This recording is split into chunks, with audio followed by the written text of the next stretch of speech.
refugee camp is probably one of the most stressful situation anyone could go through. First, you have to escape your own country, to get an asylum from another country nearby your country. And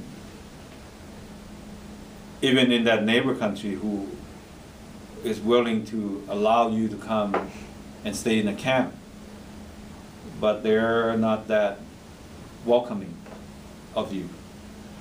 Because first of all, you are illegal immigrant per se. So the red carpet was not put out. Let's put it that way. So we were put in this barbed wire fence community that's built out of bamboo and leaves and things like that. And they said, okay, you got to build where you need to stay. So you can't leave the gate, and there's curfews. Your lantern has to be off, at 8 or 9 o'clock at night, and you can't really venturing around. It's not really. It's almost like a little prison. And they would bring you food because they obligated to feed you there. So the first camp was not so bad because we know the people there. It's not too far from my hometown. It's not too far from the border where we crossed. Some of our relatives still can come and visit us. In fact, some of the people who work there know our family, so it wasn't so bad. Once we got the sponsorship, we had to go to a second camp, which is toward southern Thailand. And that camp is rough. That camp actually had Laotian, Vietnamese, and Cambodian living in one camp. And it's a little bit more stricter. You will get a bucket of water a day, a small bucket of water. That's all you get. Bathe and bath and drink and whatever a day. So the truck will come and you'll get each family will go in there with their own bucket and you get that water. You can't have open fire, so they give you 3 meals a day. 2 meals a day, lunch and dinner. That's a very harsh environment to live in. And you live in a barrack. It's 3 walls facing, is a barrack facing in the center. So there's no privacy.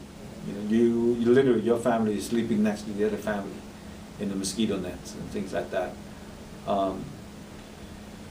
So the stress level is very, very high for all family, not just my family. We always, the way to escape the condition is always dreaming of the next country, like for us it's dreaming of when we're going to get to America and how things can be different.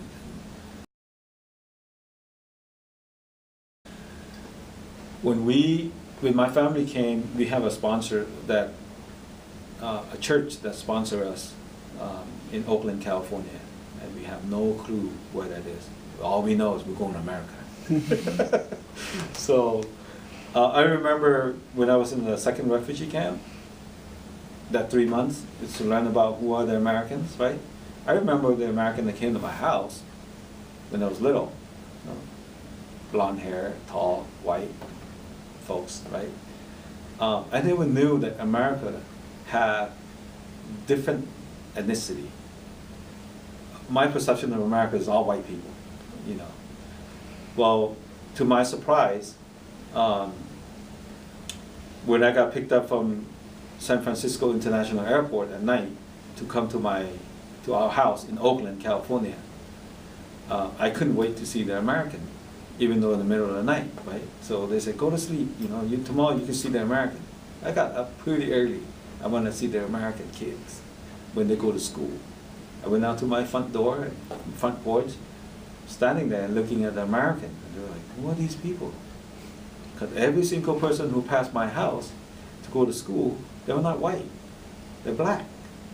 And I never seen a black person in my life. I'm like, what country are we in? we came to the wrong country. This is not the America I know from the film, right? So that's a culture shock for me. didn't speak a word of English,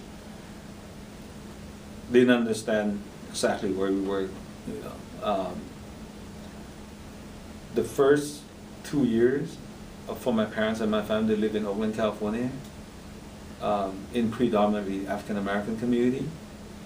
They were great people that, you know, like Mr. Hain across the street, who trying to teach us English and even show us around and use the library and stuff like that.